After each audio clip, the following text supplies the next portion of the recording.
Welcome to the Kalamazoo Institute of Arts. I'm Michelle Hargrave, Executive Director, and it's a pleasure to see you all here for this year's Joylight Annual Lecture in East Asian Art. This evening and the remarkable exhibition it accompanies are possible because of the enduring generosity and vision of Joy and Timothy Light. Nearly 20 years ago, Joy and Tim created a dedicated gallery that's devoted specifically to Asian art, of bringing Asian art and culture to Kalamazoo. Their fund also enables us to acquire important works of East Asian art so that future generations will be able to be inspired and to learn from them. Thanks to their support, we've presented nearly 50 exhibitions and acquired over 100 works, connecting our community to a global conversation. Joy, thank you so much for your friendship and for making all of this exciting programming possible.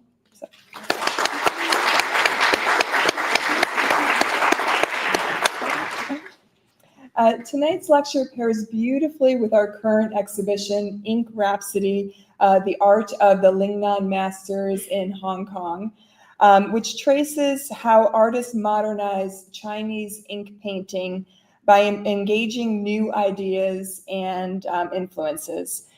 Featuring 34 works from the Lights collection, the exhibition offers a vivid look at a pivotal moment in Chinese art, a time when tradition met innovation and artists reimagined their world through brush, ink, and color. It's on view through October 26th, so you have a little more time to see it, and you can see it downstairs in the Joylight Gallery. And we'll be open until 8 o'clock tonight, so you have some time after the lecture. This program is presented in partnership with the Kalamazoo Art League, and a warm thanks to their dedicated board and all of the Art League members for collaborating with us and for hosting tonight's reception.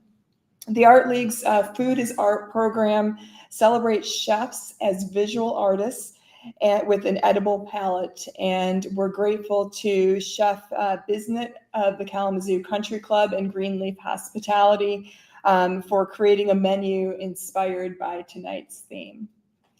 It's now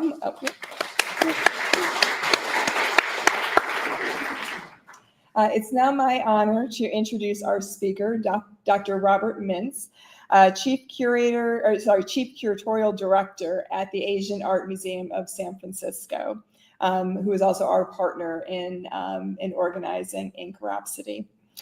Rob is a specialist. Is that okay if I call you Rob? Okay. Is a specialist in 18th century Japanese painting, whose career spans teaching, publishing, and curating across historic and contemporary Asia. A Michigan native, who grew up in Midland, he earned his bachelor's degree from the University of Michigan and his PhD from the University of Washington. A gifted curator and scholar, Rob's exhibitions and writings connect audiences to the vitality and relevance of Asia and Asian American art today. It's Asian art and Asian American art today. In tonight's talk, East Asian Birding in the Galleries, Rob will lead us through an artistic field guide to birds in East Asian art, showing how for more than 1,000 years, artists in China, Korea, and Japan have painted birds not merely as just as beautiful animals, but also as symbols, stories, and ways of seeing the world.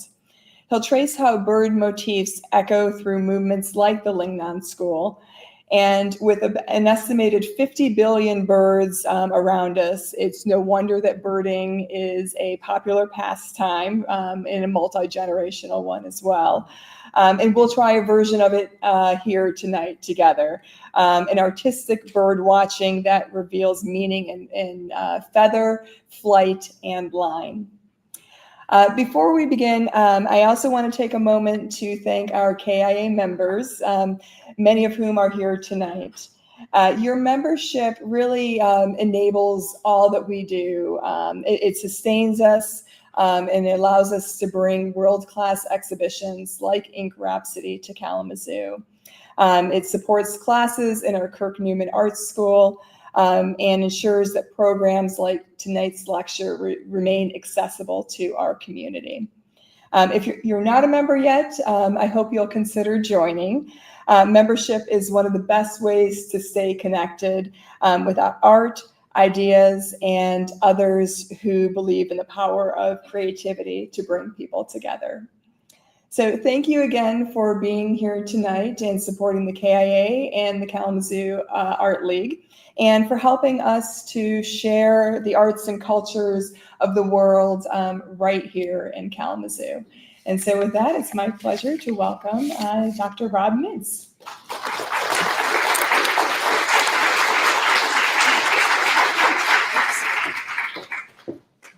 Great, thank you, Michelle, and thank you, Joy. Let's see if you can hear me. This is the moment where I say thank yous, but really I'm just trying to get close enough to the mic so you can understand what I'm saying. And thanks also to the other people here at the Kalamazoo Institute of Arts. The people that I've met have been so welcoming and warm. It really is wonderful. I give these talks or talks like this frequently in different places around the United States, and I have to say, there are some museums that should go nameless in New York City, where I feel like I don't even belong. But it's always a thrill to have an audience that's warm and also to be in an institution that feels so welcoming. So I'm going to talk about bird watching. And I think, I don't know, bird watching for me is sort of something very, on the one hand, very easy, very accessible, very sort of, it's something everybody can do. And I think, like Michelle was saying, that if you look it up online, they'll tell you, you say to the Google box, how many birds are there anywhere in the world? And it says, oh, there are 50 billion birds. And I think that's a lot of birds. That means there's 6 birds for each of us. As humans, we can all take 6. That also doesn't include chickens, because apparently if you include chickens, there are 200 billion birds, because we eat a lot of chicken. But birds are ubiquitous. They are everywhere. They're in every society. They fly across national borders. They are not bounded by any kind of cultural division or linguistic division or political division. Birds just move. And so I think they serve as an inspiration to people, and there's something you notice. So you, like her, can go out and watch birds anytime you want. And I will say, there is a difference between bird watching, she's watching that bird, and birding. These are birders. Birders are serious, and they take their hobby, I shouldn't call it a hobby, their livelihood, their reason for being. They take it very seriously. And bird watching is something that we can all do in our spare time when we want to. And we can enjoy it equally to the birders. But if there are birders among you, self-described birders, I apologize for anything I say that makes you feel like I'm diminishing your passion. It's not my intention. But these are birders. And one thing you will notice, birders, birders have merch. They have things they have to purchase, in particular binoculars. Binoculars are essential for bird watching. They're essential for birding because you want to be able to see the birds that are way over there. You don't want to just say, that dark thing on the tree is probably a bird, but rather your goal is to be able to identify them. and to be able to say, I know what bird that is. I can see the distinguishing, come back, distinguishing marks. No, please come back.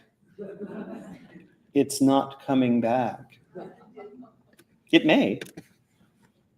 Oh, it's back up there. It's just not on my screen. I see. Okay, we'll go back. I was saying birders need binoculars.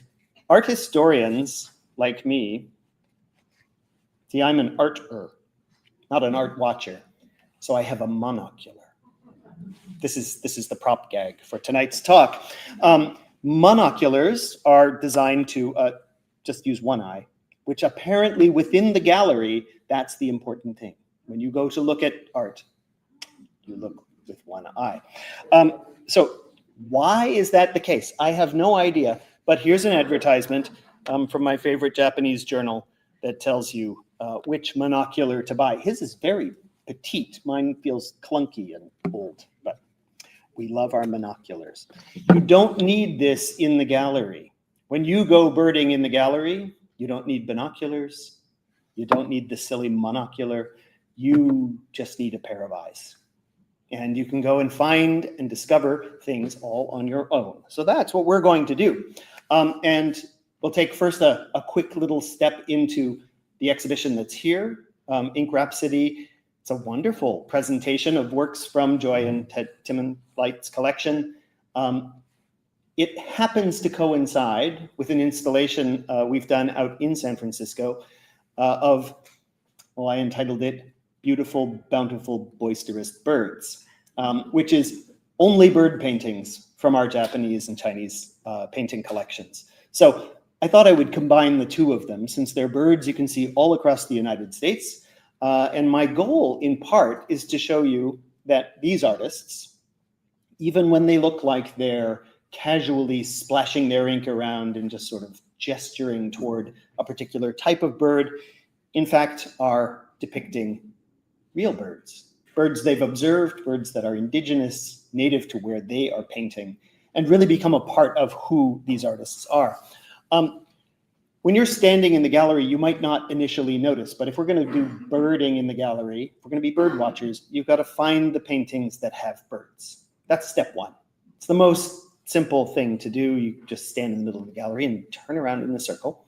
You will find them in Chinese, Japanese, Korean, any East Asian painting exhibition. Birds will be available for you to discover and you to explore. Paintings that you find in Ink Rhapsody, some of them do not contain birds. And part of the reason I chose birds as the theme for today is I had this feeling that people were coming into my galleries, and I suspect people are coming into your galleries here in Kalamazoo, and wondering, what is it I'm looking at? What is this?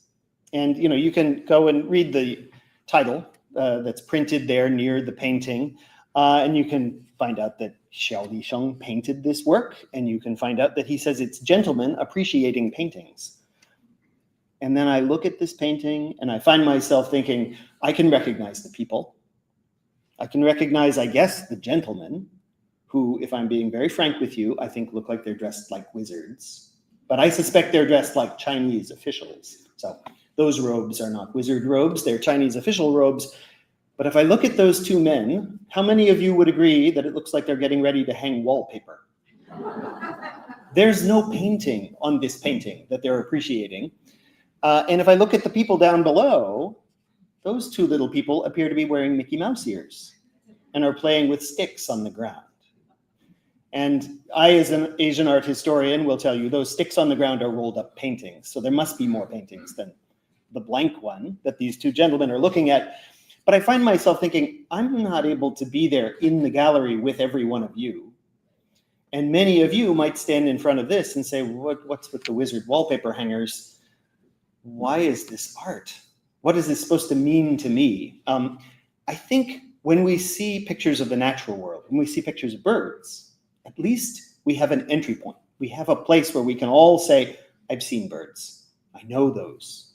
And they give me an opportunity to sort of explore. A painting like this one requires a little bit of knowledge. a little bit of experience. If you've traveled widely, if you own some East Asian paintings, the things in this painting will make sense to you. But if you don't, it becomes challenging.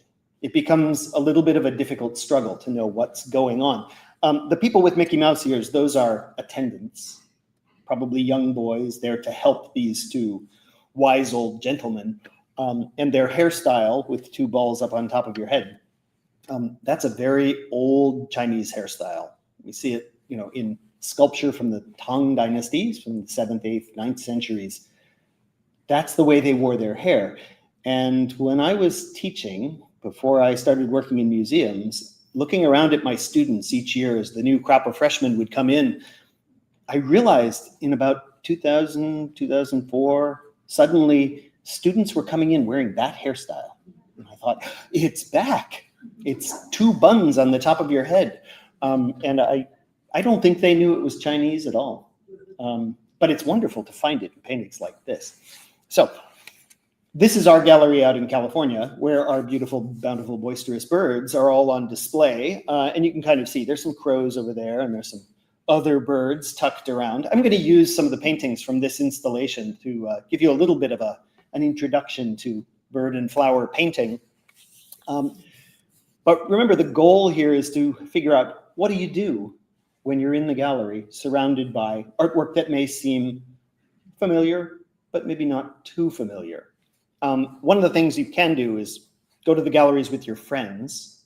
And I include this just because 3 of my friends happened to be in the gallery this day. And I realized they're not looking at the paintings.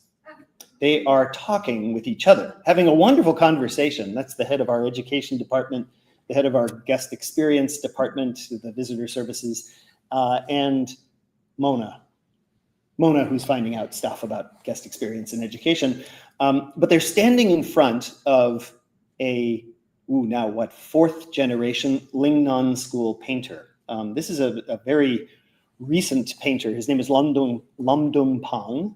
His painting, which stretches all the way around the gallery, is paintings of trees on these panels of wood, just tree after tree after tree, and then sort of charring of the surface of these wooden panels. So it looks like you're in a barn, but you're also surrounded by images taken from traditional Chinese painting. And I think as the generations have passed, the Lingnan school, this school of Southern Chinese painting, from which we'll see a bunch of birds in a few minutes, it evolved into something really quite dramatic and bold.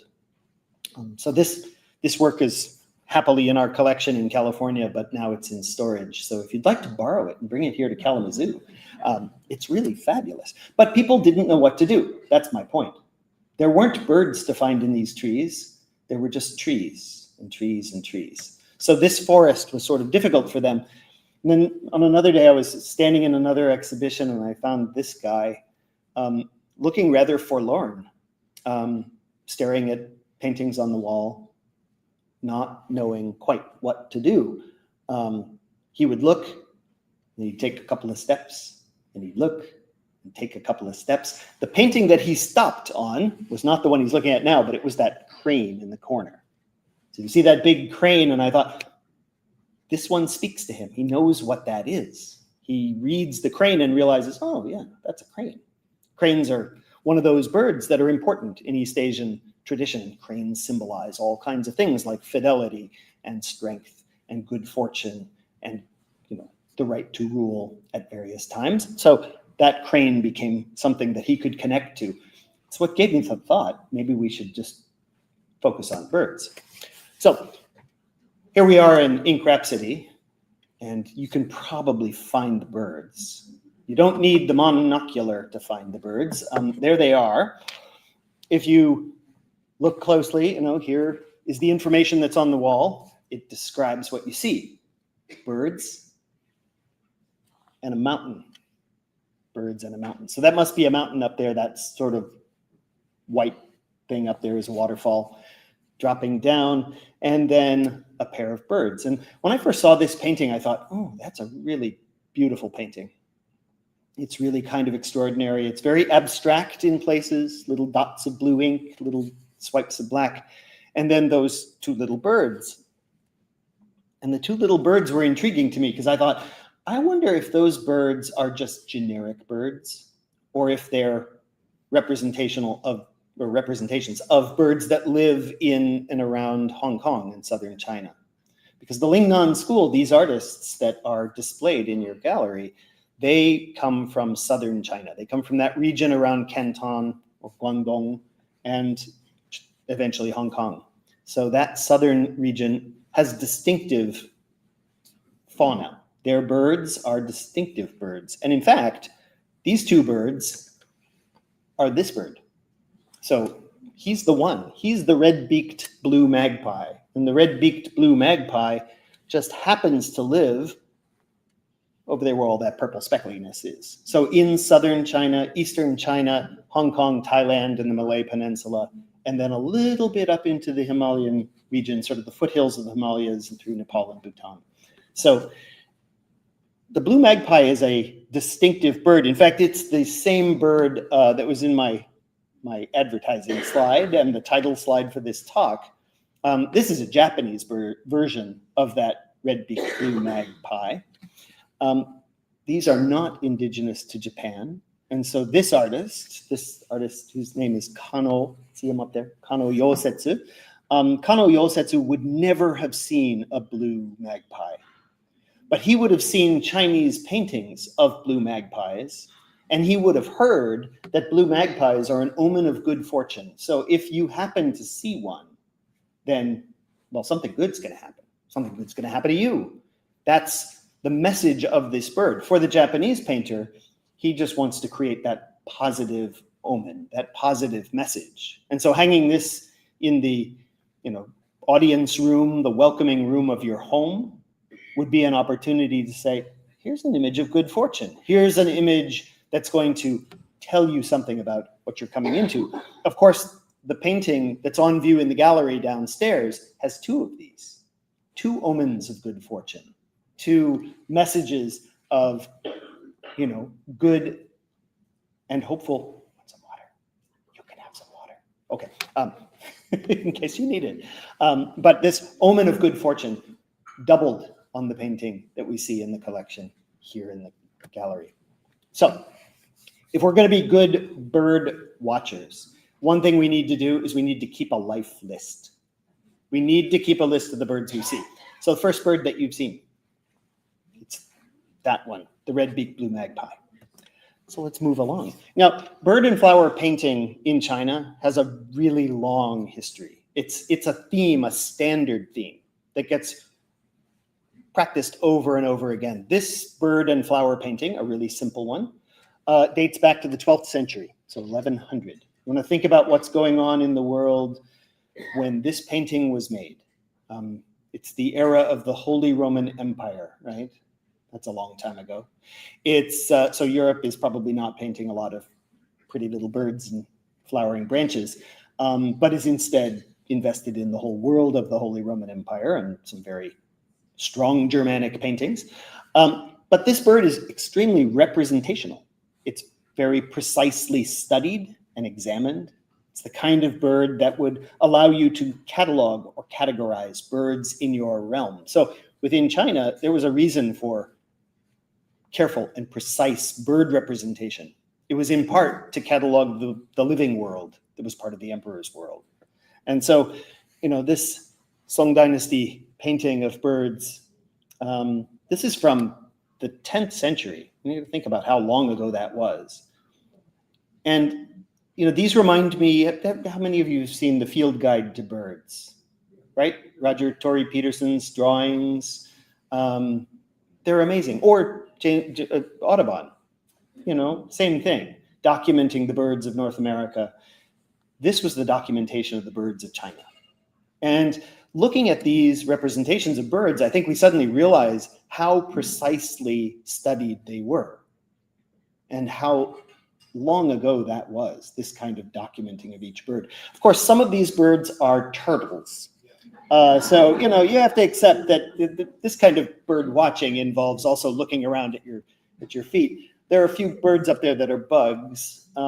There's a wasp in the middle, and there's a firefly and a cricket and cicada. Yeah, There's all kinds of stuff up there. The goal, I think, of the painter was to document the living creatures of the world, and to make clear that these were the Chinese world. And one of the things to always keep in mind when you're looking at Chinese paintings is, the emperor occupies the center of the Middle Kingdom.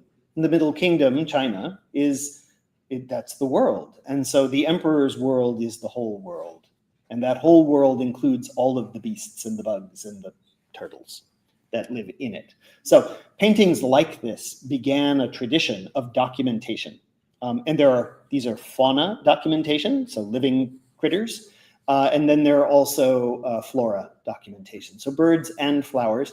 And from this early time, from the Song dynasty onward, there's a very, we'll call it almost coded language of representation and symbolism that's embedded and embodied in these particular types of birds. So this one doesn't tell you what the symbols of these birds are. This is just cataloging them, documenting what they look like. So let's return to California and our bird display right now. Anybody recognize what these might be? They're kind of cute. There you go, bobwhite. We call them bobwhites here. We call them quail, right? So these are quail. These quail happen to be by Tosa Mitsuyoshi.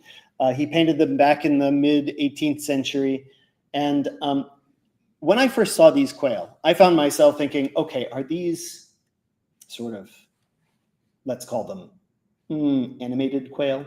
Are these kind of cartoons of quail? Because I grew up here and I didn't see a whole lot of quail. And certainly my quail, when I did occasionally see one, they didn't look like that. But it turns out the Japanese quail really does look like this. It's a very carefully studied bird. And so those rather perfect looking birds in the painting are simply kind of neat and clean versions of this. And they really look quite similar. Similarly, the millet that's drooping over the quail's heads also is a kind of symbol of fall. Millet ripens in the fall, and it's what do we call that? A staple grain. People in China have eaten millet for a very long time and also brewed it into millet beer, which tastes great. And it's a symbol of plenty. It's a symbol of harvest. It's a symbol of fall. And the quail themselves, they have an added kind of symbolism. Quail are symbols of military prowess because they're tough little quail. So we can add Japanese quail to our life list. Life list is going to get full here in a few seconds. So keep your binoculars ready. Everybody recognize what these are? These ones are pretty easy. Those are cormorants, exactly. So cormorants, these birds are very common in Japan, and ones that are loved by many people.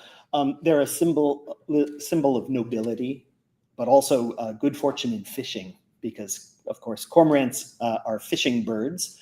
This painting is from the 20th century, from around 1940. And those of you who think about what was going on in 1940, or the 30s up to around 1940, Japan was having a moment and engaged in the war across East Asia and with the United States. When I look at this painting, I find myself thinking, okay, this painter, he's painting a symbol of nobility. So he's painting a symbol of kind of national pride. But he's also painting a very safe painting. Because, what do you see when you look at this? I see a couple, perhaps a very devoted couple. I always imagine, okay, one of them is looking at us. It's got its beak pointed to the side, but it's looking at us with its one eye. And I can imagine it saying to the other one, what are you doing? Stop messing with your feathers. What, you got an itch? What? Stop it. Hey, pay attention. These are animated birds. They're birds that suggest conversation, but they suggest a kind of conversation that's very intimate, it's very close, and overtly non-political in an era when the politics in Japan was very complicated. So this becomes a place for painters to find a kind of safety, a safety that would allow them to continue to create without necessarily falling victim to the censors, which were very strong during this period. It's a great painting, though. One of my favorites in our collection, just because it's beautifully done and filled with possibilities for what's really going on between these two. There's a cormorant from Japan. I'm sure that's what he was painting. And so we get to add that one. If you happen to remember Latin names, I put all the Latin names of these birds up there because we should all learn Latin, right? But here, a Japanese cormorant goes on the list. And we can kind of keep moving on. If we walk across the hall and down the stairs, you get to see this bird on the wall in the gallery. And I hope all of you noticed it was a bird. It's one of those paintings that initially you look at it and you see white and you see brown and you see a pattern, but you don't necessarily see the bird resting there. And I think, this bird is an interesting one. I looked at the label, it says white bird. I thought, oh, white bird. Yes, it's true.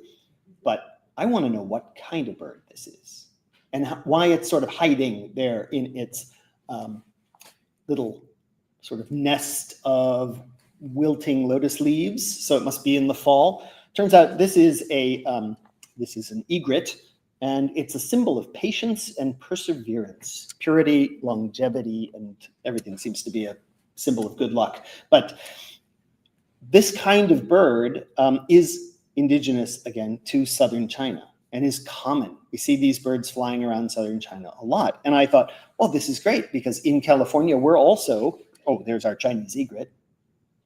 Very nice bird. But we're also exhibiting a painting of egrets. And I thought, these egrets they relate to each other. Everybody understands egrets in East Asia. And then I began to look around and realized these egrets and that egret are not the same bird. So part of birding in the galleries is an exercise in comparison and saying, is this exactly the same one or are there different ones? So a little bit of research led me to find out that there's an eastern great egret that is indigenous to Japan. And they're a little bit different. Most distinctly, this one has a black beak, the other has an orange beak. And so these are eastern great egrets. What does that matter? It doesn't matter much, but it's interesting to find these two very closely related species. We also have American egrets, which we find flying out on the West Coast. I see them all the time. But you can see the subtle differences between these two. And the two different bird species are slightly different. The painters in each region painted the birds of their region. They looked outside, they found what they could find, and they painted those because they would be familiar to the people who were coming to see their work. So we get to add two, Chinese egrets and eastern great egrets. Now that one's great. I saw this painting on the wall down in the gallery downstairs and thought, that is a really elegant painting. And I looked at the label, and the label says it's a duck among reeds, painted in 1988. So Yang Shanshan's duck. Something about this just didn't sit right, but it reminded me of a painting I put on display just a few weeks ago in our gallery. And this painting came out of storage after 15 years, and it had this label, geese and reeds. And I looked at those birds and I thought, those are not geese. Look closely. I know geese. And I also know ducks, and those are ducks. They're mallard ducks. They're very common ducks. These happen to be symbols in Japan of peace and friendship. People love mallard ducks in Japan, and that's what's in this screen. So we decided we needed to change the title. This is now called Ducks and Reeds. And I think you get where I'm going with this because these are geese. Geese look different from ducks. They have longer necks, they have fatter bodies, they have thicker orange legs and funny feet. So geese and ducks are not the same. So here, it's not duck, duck, goose. It's duck, goose, goose. And if you're from Minnesota, it's not duck, duck, gray duck. I don't understand why they do that, but in Minnesota, if you ever play that game with kids, gray duck. Don't know why. Anyway, that's a goose in the middle. So it becomes time to identify what kind of goose. It's a great white-fronted goose. This is the kind of goose that's indigenous to the area around Guangdong in Canton in southern China. So these geese live there. This is their home. And so this is the kind of goose that in 1988 he would have painted in order to show a goose amongst reeds. And I don't think there's any question. You know exactly what he was looking at.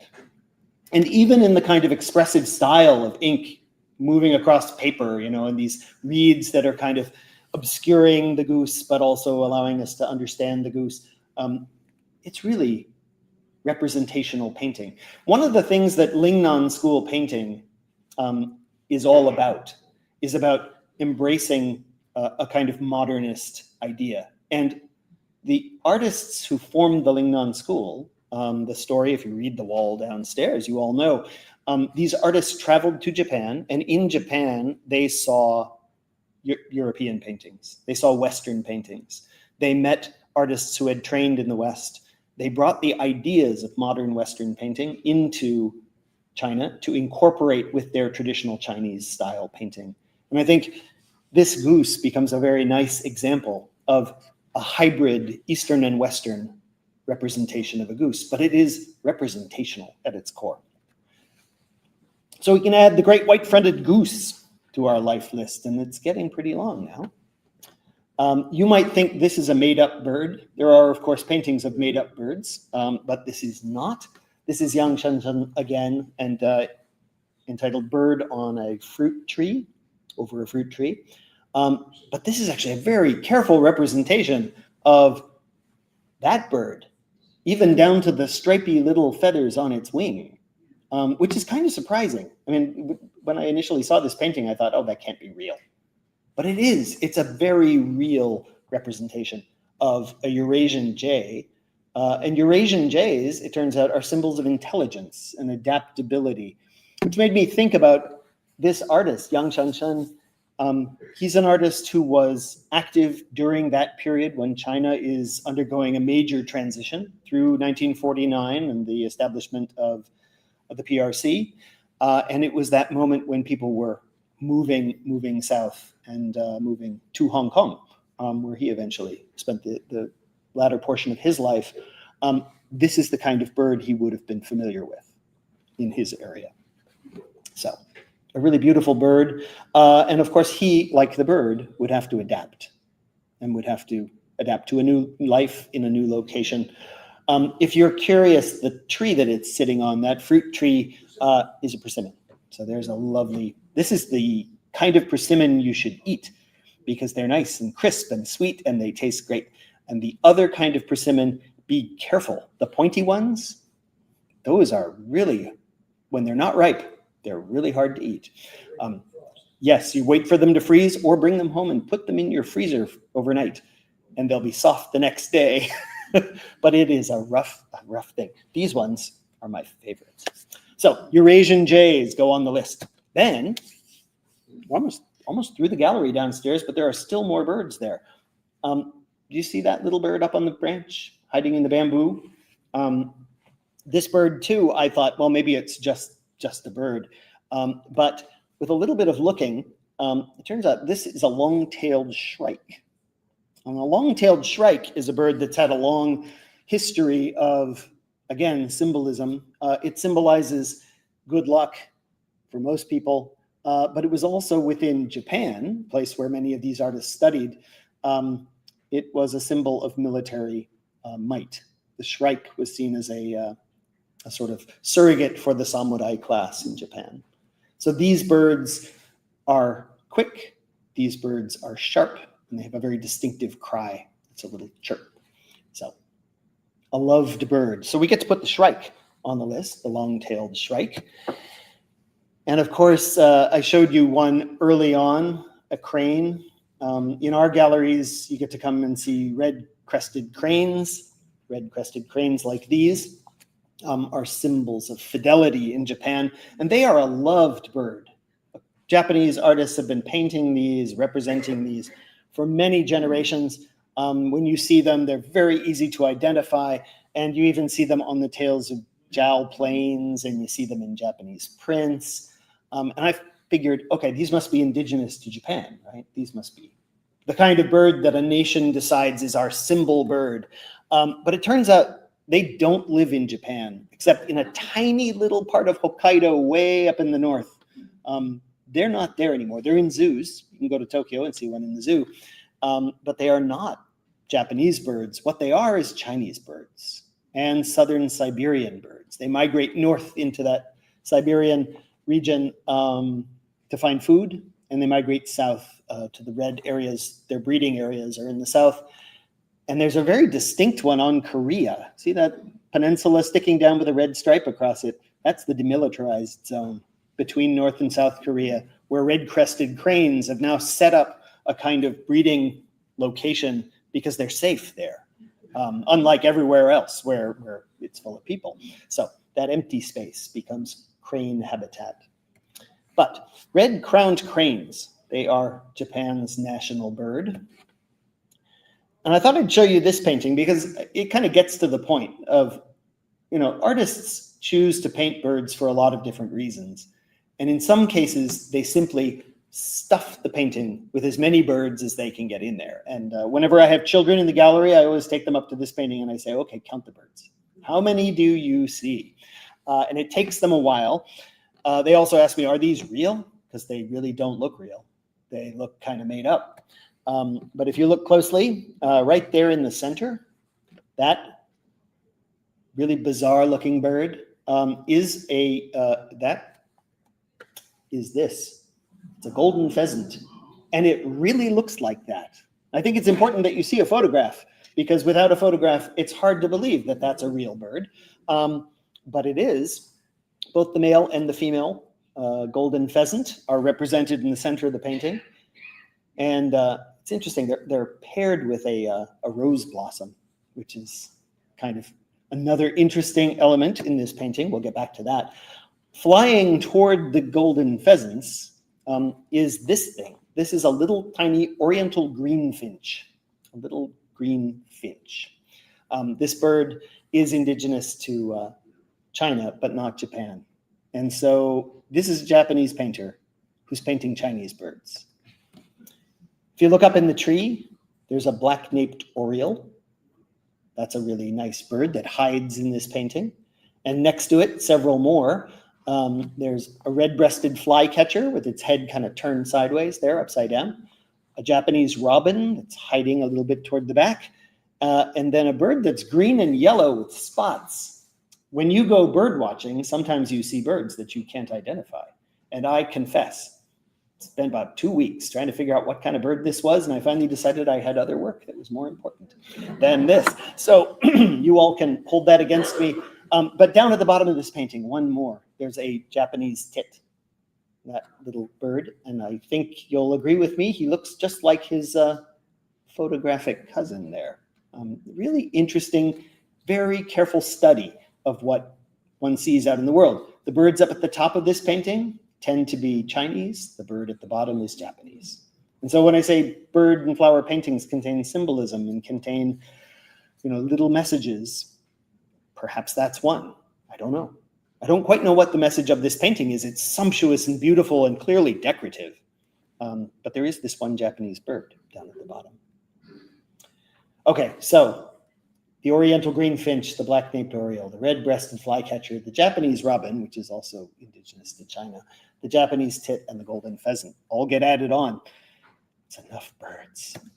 Sometimes you go into the gallery and you confront a painting that really is a stumper, because sometimes the fact that there are two birds is what's important, more so than the fact that these birds represent any birds you've ever known. I don't know what these are. They could be any birds you like, but clearly it's a painting of a couple. It's a painting that represents two people together. And that, I think, is the important part of the birds in this work. It's a gorgeous painting by Ding Yang Yong from 1974. And at the end of my telling you things, I want to ask Joy, what's the story behind this painting? Because I know there has to be a story behind this painting. It's just great. It's animated, it's fun, and in about 5 minutes, I'll ask you what it is. So there are other birds, of course, that are more distant. And one of the most commonly represented birds in the bird and flower painting tradition is the phoenix, which is not a thing, not a living thing. It's a made-up thing. It's a mythical bird. In this particular case, this is a rimpa phoenix. So the rimpa tradition in Japan is a decorative flower and bird painting tradition. When this artist decided to represent a phoenix, he took a page from the Let's Paint Peacocks book. So those peacock feathers that make up this bird's tail are clearly from a peacock, but that head is not. And the Japanese phoenix is, a symbol of resilience. It's a symbol of authority. It's a symbol of divinity. And in this case, it's just kind of a gorgeous white chicken with long tail feathers. But this bird is, of course, not a real bird. It's a symbol bird, pure and simple. So when we go to our list, you get all the way down here. There are those two mystery birds that I'll ask Joy about. And there's the phoenix, which is a made-up bird, which gives you a pretty long life list for just walking through your galleries and spending a little time thinking. Hopefully what you take away from that process of looking and noticing the birds is a little bit more than just, I found a bird, I found a bird. If you're 4 years old, maybe finding a bird is a huge accomplishment. If you're 40 years old, finding a bird and being able to look up what that actually represents, I think becomes a little bit of learning and an opportunity. And if you're 60 years old and you decide you're going to come to Michigan and give a talk about birds, well, this is what you do. You make a list that looks just like that. And that's what I decided to do today. So go into the gallery, take a look around. There are more birds than the ones I talked about. And there's more to add to your life list. Thanks.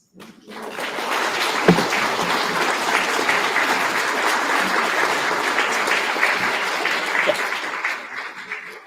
So Joy, can I ask you about that fabulous painting of birds? I wonder where they went. Is there any story? The story is, I went to the painter's studio, and he happened to be painting. So I asked him, can I have it? And that's the story. That's the whole story. And he said yes. Yeah. He gave it to you, which is kind of fabulous. I don't know what kind of bird it is. I wondered. For a while I thought, could these be pigeons or rock doves? That always sounds nicer than pigeons. It's got that funny tufted head. Cartoon birds. I think his style is very much followed by Baba Simon. Yeah, but it's a contemporary style. So his style is one that imitates or is inspired by a Chinese artist named Bada Shanren, who was a very expressive, very loose ink painter who created these really dynamic landscapes and dynamic representations of fish and birds and other kinds of little flowers and plants. And you see that in here as these twigs, they sort of take on their own fingery, curly little imaginative world. Oh, it could be that bird. It's a tufted titmouse. A tufted tit with really orange feet. Can we invent the new orange-footed tufted tit? Maybe not. We're close. But this is the fun thing to do when you're in the gallery. You all carry your phone with you, right? And we often say, don't get off your phone. No, take your phone out. Start looking for the birds you see in the gallery. When, that bird that had the little blue on its wing, where I said, I wasn't sure this was a real bird, that Eurasian jay. I found the photograph of it by typing bird with a brown head and gray wings and a little blue on its wing into Google. And it took, less than a second. And here's this picture of a bird. And I thought, okay, that's the one. That doesn't always work, but using really simple descriptive language, it just gives you an opportunity. In the end, it makes you look at the painting more closely, which, as a museum professional, my goal always is get people to look. Just look. And as you look, you see more and more, and you may learn more and more, and then eventually you can read this stuff, but reading can wait. Do the looking first. If there are other questions, I'm happy to. There's one. Is what's on the right side there that looks like text? Is that text, or is it supposed to look like that? That is a lot of text on the right side. And it's expressively written with those long gaps in the second line. But yes, it's an inscription. I would read it to you, but I can't. So. If Japanese artists are painting Chinese birds and placing them on trees and bushes, are they placing them on Japanese trees and bushes? If Japanese artists are painting Chinese birds, are they putting them on, and they're putting them on bushes, are they putting them on Chinese bushes or are they putting them on Japanese bushes? That's a great question. I don't know. Yes, the answer is yes, they are doing both. So in the tradition of bird and flower painting, it's not just representing birds. It's also a long tradition of representing particular flowers, often to correspond to particular months or seasons. Sometimes the pairing of a particular bird and a particular flower has a more complex meaning. So in some cases, the artist will represent a plant that is not native to where they live, simply because of the need to relate the bird to the particular plant. In other cases, like that golden pheasant painting, I think he's just playing. Whoops, where did I go? Oh, I went all the way back to the beginning. I'm just going to give up on that and do this. That painting contains, things that don't bloom in the same season. Here it is. Is it going to just play for me? It will. Whoop. There we go. Okay. So you wind up with peonies and roses, and what else is in this painting? I think there's, or maybe those are peach blossoms up at the top. Something that leaves out before its blossom form or blossom blooms. That's a lot of stuff. But I think they're chosen because the artist loved them and is a very skilled painter at painting those flowers. The bird's head is going forward. And when you showed the picture of the other little picture, it was just a regular little. But I'm just wondering, does that have some meaning that it's the bird itself forward? is kind of pointing his beak up. I think, first I'll say no, I don't think it has any particular meaning. But I will say compositionally, that bird echoes the angles of the branches above its head. And it contrasts with the diagonal of that waterfall down at the bottom. And so your eye is led up by the bird, and then it's brought back down by the branches, and it flows out the bottom by the stream. And so it creates a kind of cycle in the painting. And I think this kind of decorative painter is always thinking about how you're going to look and how your eye is going to move around that space. And ideally, the birds sort of stop you, but then they point you where to go next. And these two birds flying at each other right in the middle of the painting, I think that's what creates a little bit of drama, sort of dynamism, because that little green bird is going to smash into that golden pheasant, and then there's just going to be feathers, and it's going to be chaos in a second. But right now, it's kind of elegant and beautiful. So there's a question back there. I noticed that on the Asian art, there are two red marks. There's one usually in the bottom right-hand corner, and there's another one. What do those mean? Oh, let's pick a painting that has one. Just a sec. Whoop, there we go. So that square seal right after, so that there's text, right? You can see the text up there. Somebody's writing. The artist's name is the last two characters here. And then that seal, that little carved stone seal that's been dipped in red paste and then stamped onto the surface of the painting, that seal identifies the artist. So it's essentially like a signature. It's their identifying mark. There are other kinds of seals on some of these paintings. Sorry to go fast through these because this used to give me a headache as a student. But a painting like this one will have, so this is that really early 12th century bird and flower painting. That seal up at the top there is a collector's seal or a seal of a collection. So if this painting was in the emperor's collection, the emperor's seal would be impressed on the surface as a kind of, it's two things. It declares ownership, but it also declares kind of presence and acknowledgement of the quality of the painting. So there was a famous 18th century Chinese emperor named Qianlong, who was, a great connoisseur and aesthete. He stamped his big red seal on so many paintings that were in the imperial collections in China. And then imitators put fake Qianlong seals on all kinds of other paintings to make them even more valuable and prestigious. So those kinds of seals are there. That seal over in the other corner, way over there, it's kind of cut off because this has been remounted. That's one of those imperial collection seals as well. This painting's in the Cleveland Art Museum, and it's a really nice small album leaf painting. So pretty little thing. But anyone else? Or is it time to go to dinner? It might be. Anyway, thanks everybody. It was a pleasure.